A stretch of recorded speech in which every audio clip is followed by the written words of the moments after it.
السلام علیکم ورحمۃ اللہ وبرکاتہ۔ ناظرین کرام، آج ہم بات کریں گے علم کے اوپر۔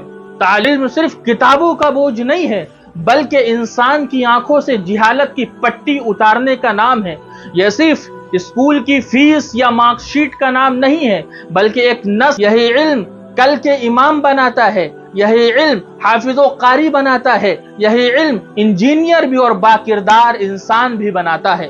ہم جس دور میں جی رہے ہیں وہاں تعلیمی میدان صرف مقابلے کا نام نہیں ہے، بقا کا ہے۔ جس امت کے ہاتھ میں قلم مزدوروں کی صف میں کیوں کھڑی ہے، جس قوم کو اقرا سے آغاز دیا گیا، وہ قوم ناخواندگی کی زنجیروں میں کیوں جکڑی ہوئی ہے؟ وجہ ایک ہے، ہم نے علم کو مشن نہیں معاش کا ذریعہ سمجھا۔ امت کے بچوں کا بحران، لاکھوں بچے اسکول سے باہر ہیں، دینی تعلیم لینے والے دنیاوی علوم سے محروم ہیں، اور دنیاوی تعلیم لینے والے دین سے ناواقف ہیں۔ نتیجہ کردار کا بحران، مقصد کا فقدان اور شناخت کا سوال ہے۔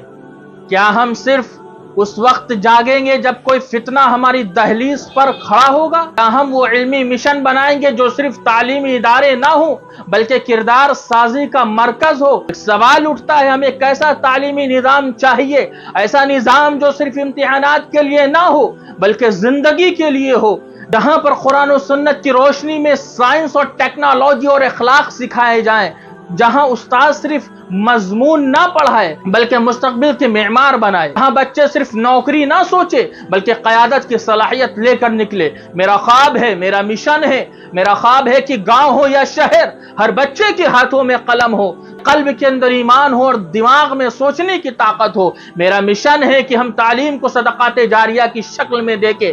اس کے لیے ہمیں صرف تعلیمی ادارے نہیں چاہیے بلکہ علمی تحریک اٹھانی ہوگی۔ آپ کی ذمہ داری ہے، یہ آپ کا کردار ہے۔ آپ یہ ویڈیو دیکھ کر صرف متاثر نہ ہو بلکہ فیصلہ کرے، کیا میں کسی بچے کی تعلیم میں مدد کر سکتا ہوں؟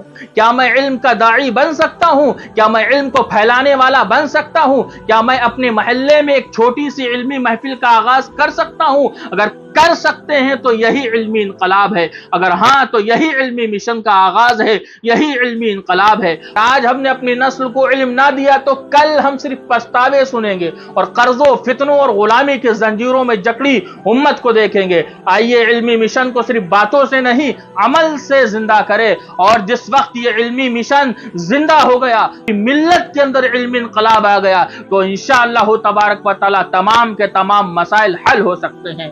جزاک اللہ خیرہ۔